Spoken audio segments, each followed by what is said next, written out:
Everybody here this evening, how many of you in this hall today identify as a Kenyan? As a Kenyan? Yeah? Your hands up. How many people here in this hall today identify themselves as Kenyans? Alright, that's good.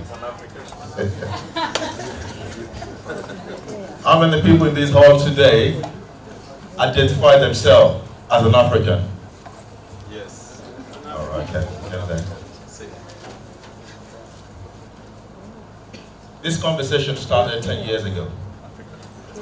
A British friend of mine, he asked me, where in Africa are you from? I said, I'm an African. I'm from Africa. Yes, I'm from Africa. He said, there's nothing called Africa. Where in Africa are you from? And then I tried to educate him that if an European comes to Africa, they will say, I'm an European. I don't question them, where in Europe are you from? If a Romanian comes to Africa, he will say, I'm an European. If a Polish comes to Africa, they will say, I'm an European.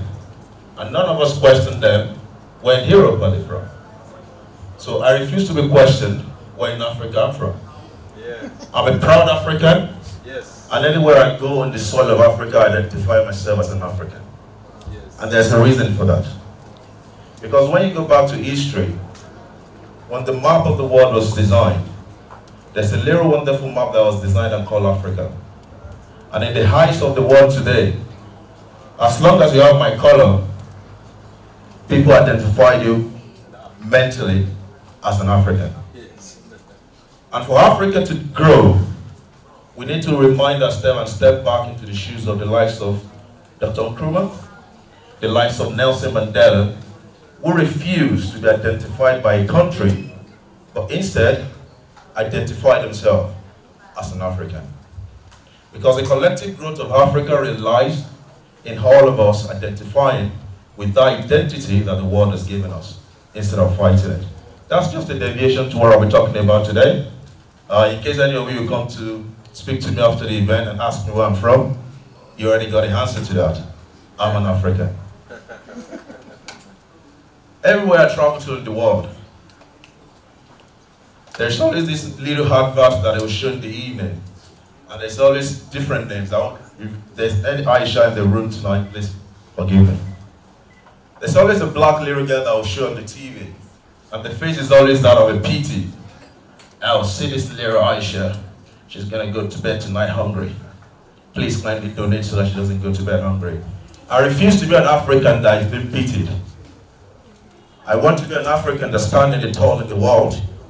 The research, get my information, collaborate, and innovate ideas that will build the next future of Africa. I refuse to be identified as that African that is poor, hopeless, and has no future. And that's the reason why all of us in this room today should send this message back to everybody in every corner of Africa. That this time, we mustn't miss this wave. It is very important. And that's why this evening you'll be seeing me speaking passionately from my heart, because this is very dear to my heart. I'm part of history.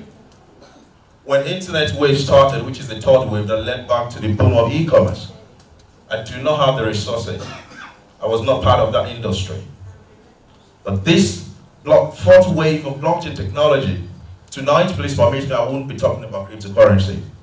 The reason why I won't be talking about cryptocurrency is because I love to talk about the underlying protocol, the technology itself, and the reason why all Africans should care about it. Because when the internet boom started, our government, because they were not educated, the policymakers, they were all scared, and we're sitting on the fence. What happens today? 80% of government servers are hosted, managed by either Cisco, IBM, Microsoft, Amazon. There is no single multinational cloud storage company owned by an African, developed by Africans, and patronized by Africans. And that's the reason why we should all care about this fifth wave. Because this fifth wave is so crucial in human history that the people that create control about the world do not need to come into your country to enslave you.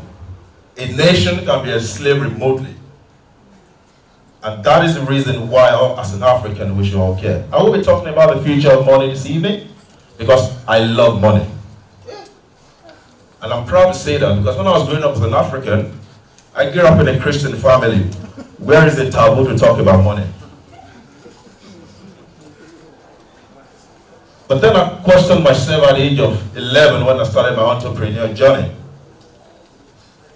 I've been read book not to talk about money, but yet I grew up seeing my parents stressed about money.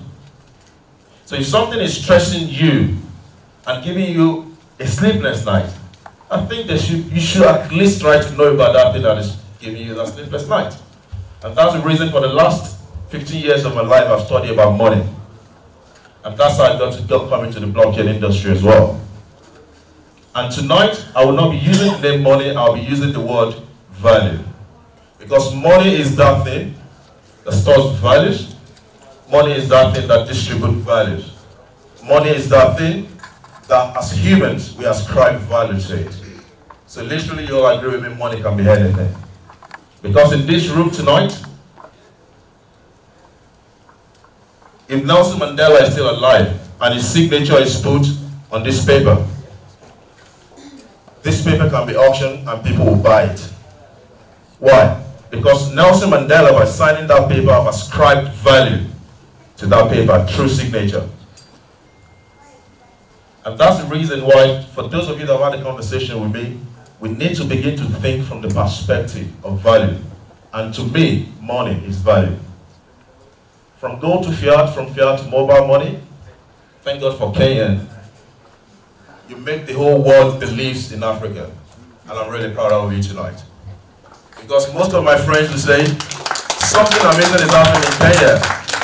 When M-Pesa started, nobody was paying attention. But I'll tell you today, the revolution that M-Pesa has started in Kenya, the whole world is actually studying it, they're embracing it, but they're giving it a new name. Because they do not want to be identified that that solution came from Africa, in this same soil of Kenya. There is a bank in the UK called NatWest, which is the bank I used. When they stole that concept of mobile money, they brought it to the UK and then they repackaged it and said, you can send money to your friend with their telephone number. I think that is mobile money, right? But they didn't call it mobile money. They repackaged it, they marketed it like a solution that was developed in Europe.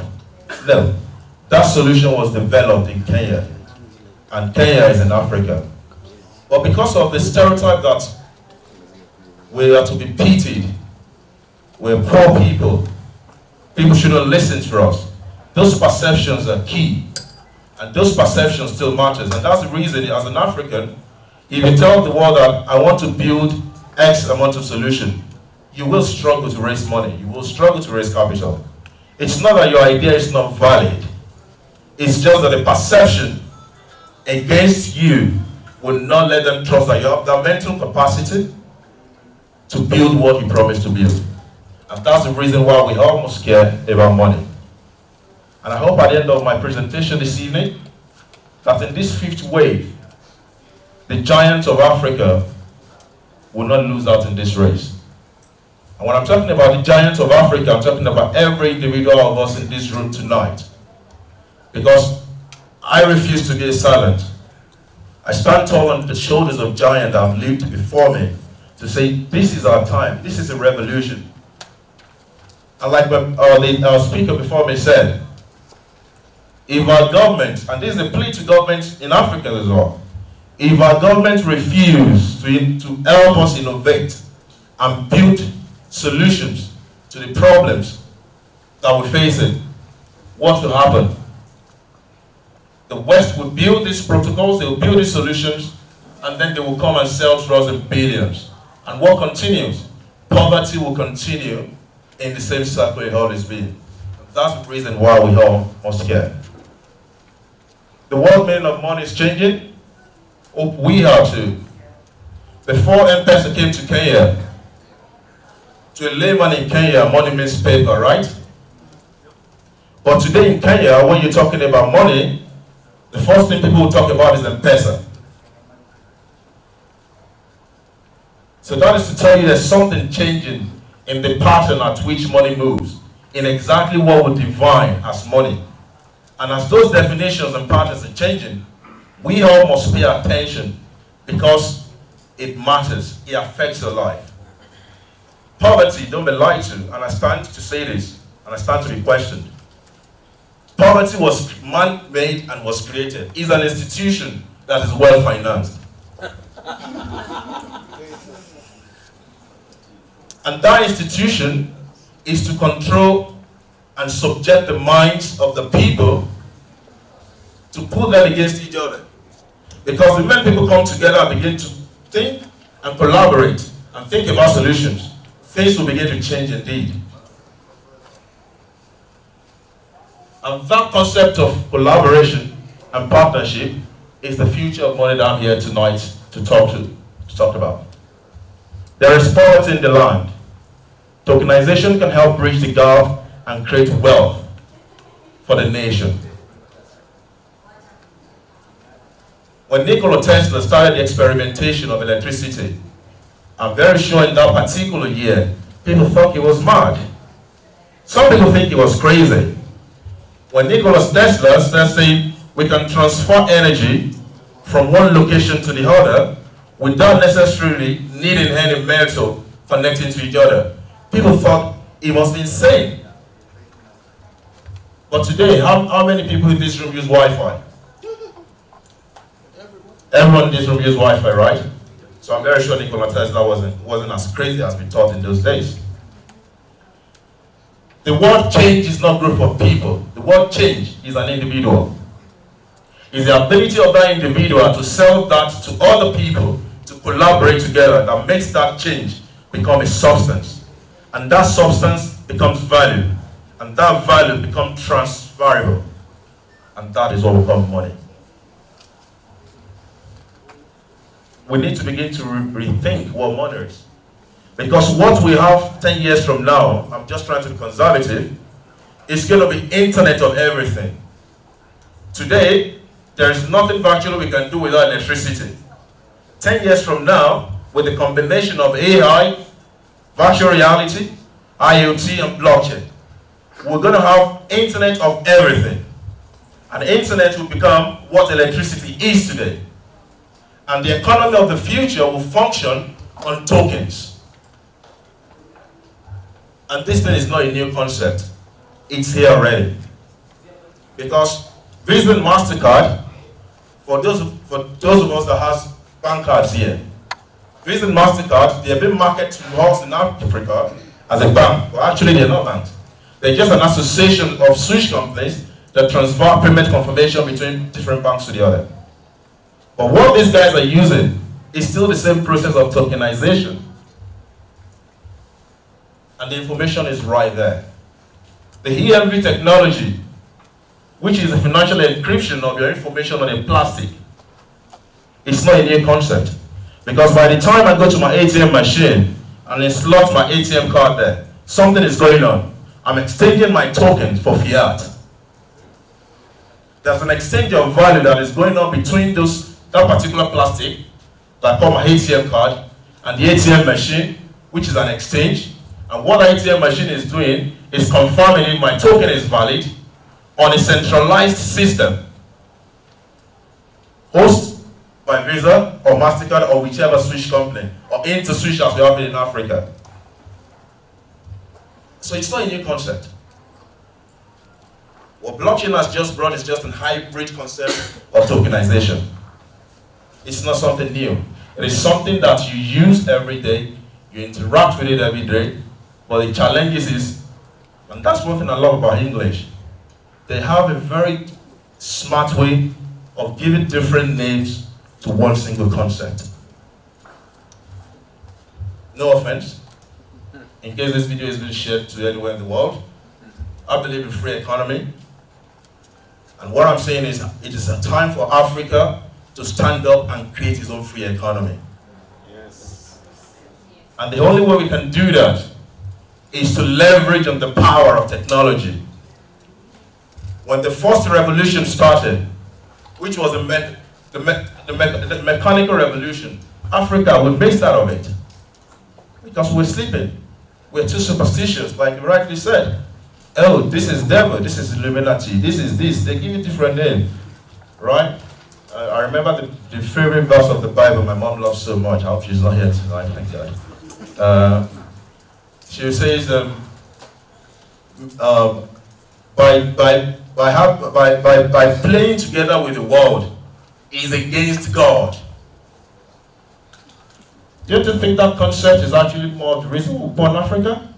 Because the concept of individualism cannot work, and it has never worked. It is an open collaboration of like-minded that brings solutions that change the life of people.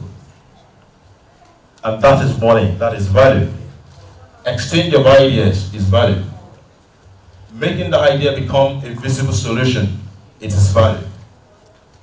And that's the reason entrepreneurs knows that you don't need, and I'm not being funny here, you don't need to go to mountains for 41 days to be wealthy. Find the problem and find the solution. Build that solution. It will come. It is not a new system, it's not a rocket science. It is applied science. It is over and over and over. We tokenize all our raw resources and make the world pay for it. And if this video is being shared and any of policymaker in Africa is listening to this slide, this is also enlightening their brain and their mind to know that there is no reason why someone from Congo or a Congo government or Congolese government will be mining gold. Blockchain technology makes it possible to tokenize that gold and let the whole world bring money to buy that tokens. At the end of this slide, you all agree with me, poverty is an institution. And we all need, as Africans, as young Africans, stand up to it, educate our mind, and begin to educate everybody that will come across to. And that's the reason why I said I refuse to be any other thing in Africa than in Africa. Because that division is what has made us to get to where we are today. As you can see, I'm mixing that concept of money together with underlying problems. Because in business, it's 90% psychological, 10% operational. And our colonial masters understood that, and they play on that concept. They created a free economy, a free market. They created a system that enables values to flow and interchange with each other. But do you know what happened? They created what the concept of sovereign wealth fund for our own government. When the economy is growing, they tell you to put your resources together and save for the rainy day, right? And that capital leaves your country and moves to another country. Capital flight, right? They use that capital that they like to use their own sovereign wealth fund to build their own economy. Because the moment that money is leaving your country to another country, they told you save. You're transferring value from your own local economy into another man's economy. And that values will be transmitted back to that society through the concept of trickle-down economics. So this is the time we need to educate our policymakers, if they're watching this tonight, to tell them that there is no reason why a continent that controls 65% of total world resources can be poor. Something is mentally wrong. I hope in my time and in your time, we won't allow the world to recolonize. You can help me skip that word, the last one there. To colonize Africa economically. Let's go to the next slide, please. Recolonization has started. This time around, it's not about putting chains on our neck. This time around, it's technological. Because I know in this room tonight, there are developers, the future developers, the software developers. And if you're in this room tonight, I'm reaching out to your heart. Africa needs you. It's not easy, it's hard, but we need you to begin to create solutions that solve the problem of Africa. Africa today as a continent has the most problem in the world. So where do you think blockchain adoption will come from? It's going to come from Africa. And the West knows that, and the race has begun to enter Africa. I start to say this because I've been in this space for the last 8 years. I've played at a very high level of it, and I'm talking here tonight as an insider. And the reason why I decided to come and live my life of luxury, to come and be part of this, is because if we all continue to think what's the need for me, Africa will continue to be what it is today. We all need to begin to think what is the need for all of us as an African. And that is what we begin to create value. It is a system that works, not people. If Barack Obama will come to Kenya, or Ghana, or Nigeria, or Congo today, no matter how dynamic it is, it will fail. Because the systems in place will not allow the flow of idea and value to be exchanged. It is when we begin to know that technological solutions can enable us to build systems that mitigate risk and corruption. That is the time that we can begin to grow as a continent. It is not people that work, it is a system. And please, off record, and Donald Trump has shown to the world indeed that it is a system that works, not people. Because when Donald Trump was elected as an American president, the whole world was panicking. But America never stops. The money still flows. Business still goes as usual. If the worst president in Africa will go today to UK, he has no choice. He will function. Why? Because there are systems in place that are built to checkmate excesses. As humans, we all have tendency to be arrogant. We have tendency to be egocentric. Tendencies to be corrupt. But the reason why those systems are not corrupt is because they've been put in place to checkmate those human excesses. So, you can argue with me at the end of my presentation. I want us to make it as lively as possible. And that's the reason why I'm not here to motivate. I'm not a motivator. I inspire people to take action. Because by the time, I promise by the time I'm 70 years old, I don't want to give the same rhetoric my father gave me to my own children. I want to tell my own children that I was part of that movement that made Africa and the black race to be proud of being black. Many developed nations of the world create wealth through speculative system. And I'll permit me to explain that. When we moved away from fiat-backed, gold-backed economy to fiat-backed economy, something was given birth to. Every human, as we're sitting down, we're all speculative animals. Everybody sitting down in this room today, we have tendency to gamble. Because we have tendency to multiply. It is a natural phenomenon that forms us, part of us as human beings. If I have one single car today, I'm thinking next year, how can I buy a new one? Or how can I buy a land and build a house? So as human beings, we have this nature and tendency to grow. And our tendencies to grow will make us look outside our point of view to achieve more and get more. In psychology, you might call it greed.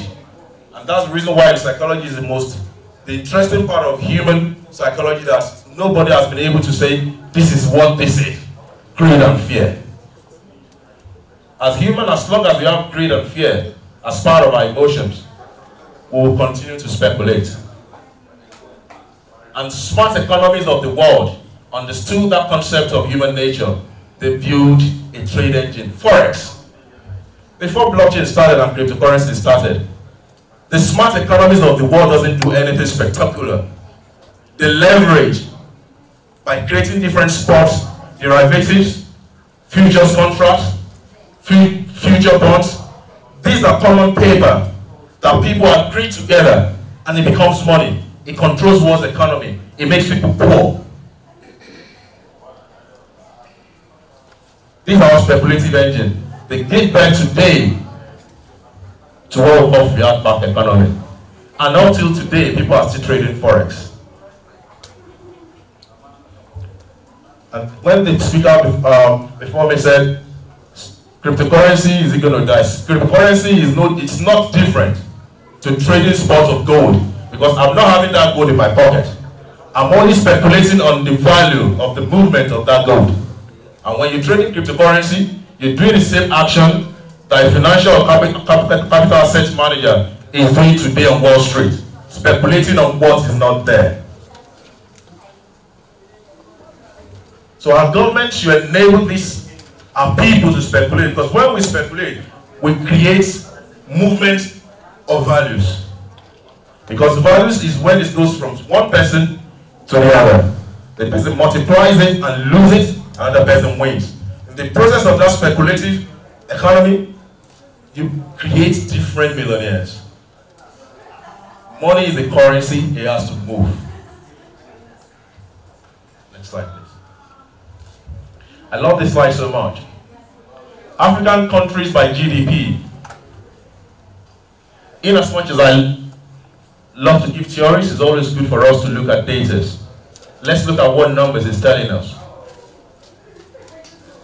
South Africa, 285.4 billion, followed by Egypt, followed by Nigeria, followed by Algeria, Morocco, Angola, Libya, Tunisia, Kenya, 29.4 billion, Ethiopia, Ghana, and Cameroon.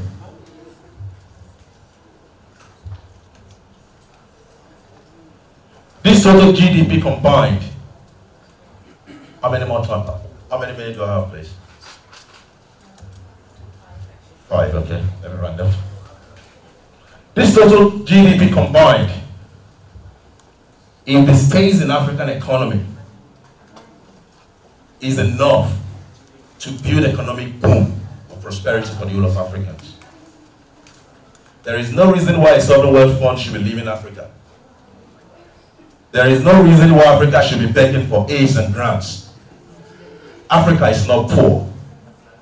Africa is a rich continent that controls 65% of the total world resources.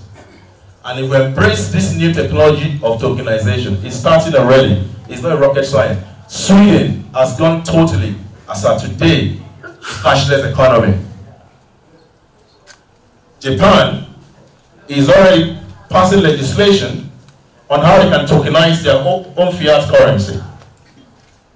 Malta catch the fire of blockchain technology. Last year, Malta today has come up with a framework on how to legislate this new wave of technology. African government, I'm personally begging them, if they watch this and anyone share this video, to listen to young minds, to invest in crazy ideas, to enable my own generation to thrive. I know some of them are scared of their retirement, but it will be easy on them. Because this is not going anywhere. Blockchain technology is not going anywhere. South Korea was one of the poorest countries 10 years ago. Today, it's one of the fastest growing economies. And what do? The government, one single person, like the young man rightly said, and I'm repeating most things you said because you make a lot of sense. He said, he proposed to the South Korean government to invest in internet. 10 years ago, South Korean government invested heavily in internet technology. Today, South Korea is no more a poor country. Technology is very vital to the future of mankind. When the internet of everything starts, African government should not be looking around for solutions. Instead, African government can rechannel the sovereign wealth fund to start a startup boom in Africa. We have brains, we have ideas. We can collaborate and co-create different ideas on the blockchain technology that will help the government, help them make more money, and help alleviate loads of people out of poverty. Next slide, please. Time to stop believing economic lies. The share of children living in relative poverty in the world. I love this data so much. When you look through this data, the share of children living in relative poverty, there is no single African country out of the first 30 countries. And the source of data is our world in data. Time to stop believing economic lies.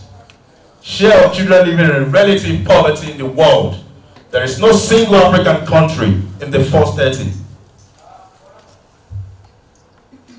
The informations are there. Let's begin to challenge ourselves. So if they're telling you Africa is poor, no, Africa is not poor. What Africa is not doing is Africa is running away from the future that will come anyway, and is refusing to innovate and invest in crazy ideas. Because the same way blockchain was a crazy idea 10 years ago, that the whole world today relies on on internet. It's the same way blockchain is a crazy idea today, and 10 years from now we're talking about this. Everything, internet of everything is started. Microsoft is invested into it. Let our government stop and our people stop believing what international media are telling you. Begin to watch what they're doing. Don't listen to them, watch what they're doing. They're telling you that blockchain is a scam, cryptocurrency is a scam, and Goldman Sachs is allocated 10% of its resources to open an OTC desk trade. BlackRock, the richest hedge fund in the world, is actually looking into blockchain technology. Let's begin to educate our minds. And these are the people that will come and advise our own policymakers, our own government, to stifle this growth. Why? Because they know that the entire world economy relies on Africa. So the moment Africa begins to create innovative solutions, the whole world knows there is a problem. But we don't want it to be like that. What we are telling the world is we want to embrace this technology because we know it is Internet 3.0.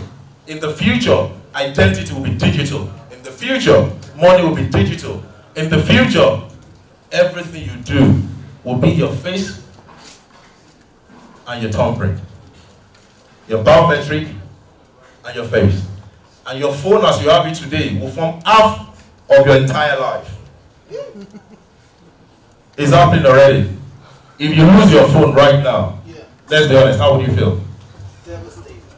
I'd slap somebody.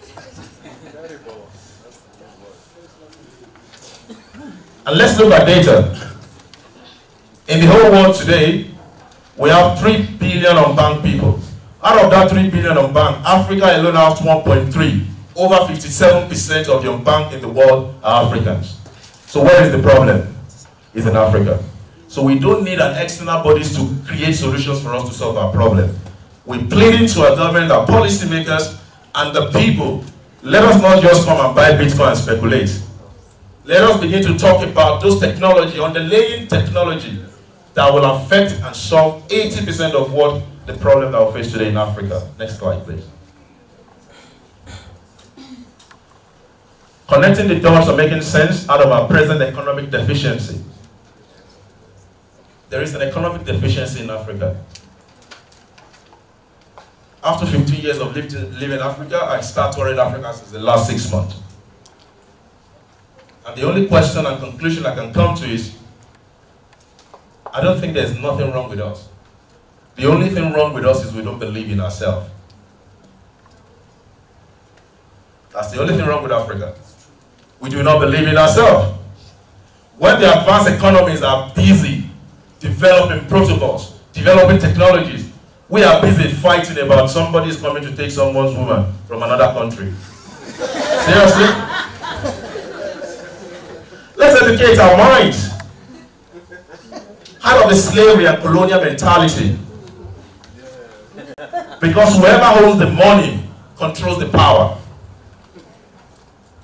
If today, this young man in front here owns $1 billion, all of you in this room, even if you hate him, you want to be his friend. That's how powerful money is. And that's why I said that I love money. Because money gives you that confidence anywhere you go. Today in the streets of Kenya, in coming to this event, there are loads of people that line the street asking and begging for money. And it's not only in Kenya. Everywhere you go in Africa, people line the street and beg for money. In the continent that controls 65% of the world resources. Let's rise up. Let us wake up and know that it is possible. And that is the reason when I told the CEO of KuBitX, I said, I will be joining this team and we will be taking this message to every corner of Africa. Because in the last 5 years, Africans have invested over $10.5 billion in different Ponzi schemes.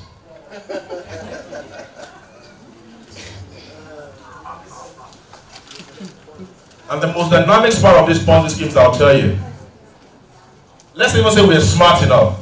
Let's even say those Ponzi schemes are actually created by Africans. And different Africans play those Ponzi schemes, right? Those money will remain where? In Africa. Technically, though, it's a Ponzi scheme, that money will create value. But the economic reality is $10.5 billion in the last 5 years in Ponzi scheme doesn't stay in Africa. That capital grows wings and fly like an aeroplane out of Africa. And who will they use? They will use your people for yourself. Network marketing, right? Yes. Let's get out of it. Let's begin to think collaboration. Let's begin to think partnership. Let's begin to open our mind and expand our mind. That I love money, I want all of you to love money, but poverty is a bad thing. Because I wasn't brought up with money. But today, I can say, I can afford basic things that I want in life. And what scares me to begin to read about money since the last 15 years is my background. Because I remember I promised my nan, I said, I'm going to liberate the whole of my entire family out of poverty. And that was the changing moment in my life. The moment you think enough is enough. And that's why I want to carry that message through KuBitX, through different of you, because KuBitX is just the next stage. KuBitX will need different African projects to innovate and create projects and create value on that exchange. And those people that will create those values are sitting in this room tonight, and I'm challenging your mind. Think Africa, breathe Africa. Let's create a money and wealth that flows within Africa. We need to stop, we need to stop playing the world economic game. When Washington DC in 1776, when America got its independence, I'm going to recommend a book to all of you in this room tonight, written by a guy called Noam Chomsky. The guy was trying to tell the world something, but the world wasn't listening. And the message the guy was trying to tell the world was about Africans, how the world works. And when I said poverty was the system designed, it is true. It's an economic reality. When they designed the economic lies that we believe today, Africa wasn't meant to be on that table. But blockchain is not actually governed by these people, and that's why you and I should care about it. Because if you do not innovate, I want to see an African blockchain in my own time. I want to see an African developers developing projects hosting on an African blockchain. I want to see different governments in Africa hosting the entire nation as a colony on blockchain, where people transfer value through tokenization system and the blockchain technology. That's the future that I want to preach, and that's why I joined KuBitX, and that's the future I want all of us to come together as Africa and believe that it is possible. Next slide, please. This is where we all started as humanity started from trade by barter, and we evolved from trade by barter to gold. We evolved from gold to meta coins. We evolved from meta coins to paper money. Then we evolved from paper money to the creation of credit cards, which started the boom of plastic cards. Every Kenyan in the room say, woo! Well done, guys. Kenya, thank you. You guys give us mobile money. Yes. They can give you any name. Mobile money started from Kenya. Yes. And it's a far pride of Africa. As of today, what the West is still using is plastic cards. What you guys are using in Kenya and in Africa is electronic money. Yes. So who tells you that it's not possible in Africa? Because truly we are a step ahead of them, and this is reality. But they will repackage this thing and make you believe you're not actually the one that have done this, and make you doubt yourself. That has to stop. And we will stop it, because it is a revolution. It is a revolution. Because today, some of us can walk in Africa as a free man. Some people, individuals, sacrifice their time, their life for our collective freedom. And if you and I begin to think I'm a Kenyan, I'm a Ghanaian, I'm a South African, Africa will continue to be poor. We have to take that collective growth.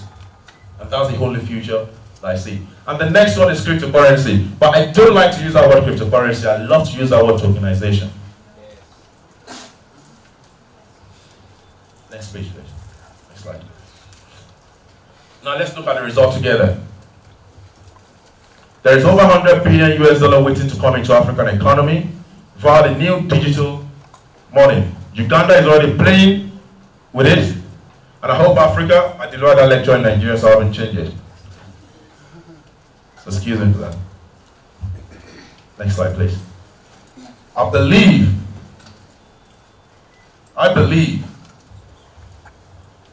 that 10 years from now, as an African, you will not be using Microsoft's blockchain. It's happening already. Microsoft Azure, they're selling it as an enterprise solution already. It's happening. And what will they do? They will sponsor the media, advise our government to kill it, to sponsor legislation to kill that innovation. They will develop those innovations and they will come here and sell as an enterprise package. Let's tell them that these young generations of Africans are refusing to bow down to those economic slavery. Because truly we can say we're free as Africans, but economically we are not free. Because those that even makes our policy, those that actually rules us as leaders, does not even have the basic concept of what money is. There was a news in Nigeria about a politician that buries money in the ground. Yes. Can you see that madness? Yes. Hallelujah. You grow. Because that man doesn't understand the basic concept of money. Because money is something you grow. Money is something you multiply. And for it to multiply, it has to move. It has to exchange from one place to another. And that is value. And that value I believe in. That value I want to share with all of us, and that value I want all of us to take back up and think about it. Think about a problem in your community. Think about a problem in your local community. Write down that problem. Talk to other members in your community, young members of your community. Decide together to create a solution to that problem. Put that problem together as a policy paper and begin to talk about it. When you begin to talk about a solution to a problem, I'll tell you one thing. When you begin to talk about an idea and begin to talk about it in the community, the whole community begins to believe in that solution. And when those community begins to believe in that solution, by the level of knowledge, you're transferring value. And one thing will happen, the more you talk about that solution, the capital needed to actually make that solution a reality will turn down. And the best example I could use for you today is M-Pesa. Because people don't believe it is possible until it's done. Africa, it is possible. I'm an African, I'm proud to be one. And anywhere I go in the world, any meeting, anywhere I speak or invited, I identify as an African, not the one to be pitied, but the one to stand as a giant that represent Africa and speak Africa. Think Africa and let them know that we are the future. It's the curve. The curve was started from Africa and Egypt during civilization, and the curve has moved all the way from the Ottoman Empire, and that curve has moved all the way to Europe, from Italy, when the fiat economy was actually created and co-created by the Medicis. And that's moved all the way to America, like 1776. Now we have fiat bank economy actually now being legalized through fractional banking, through American Reserve. And then the whole world comes together and says, we're signing this treaty that the whole world will trade today with US dollar. And that is the day we all sign our economic power away to one single country. Then our leaders were not informed, but now we are informed. And that's the reason the African Union, if they ever see this video anywhere, should know that the only number one way for Africa to rise is for Africa to take away the over-reliance on US dollar and create its own inter-Africa currency. And that is possible on the blockchain. There is nothing stopping African Union from having African currency stays within Africa, transfer value within Africa, and people can use that for remittance, save money, and poverty will begin to be the thing of the past. Before I leave this place today, there's one thing I love to do is to win. And I hope you all still are winning. Thank you very much.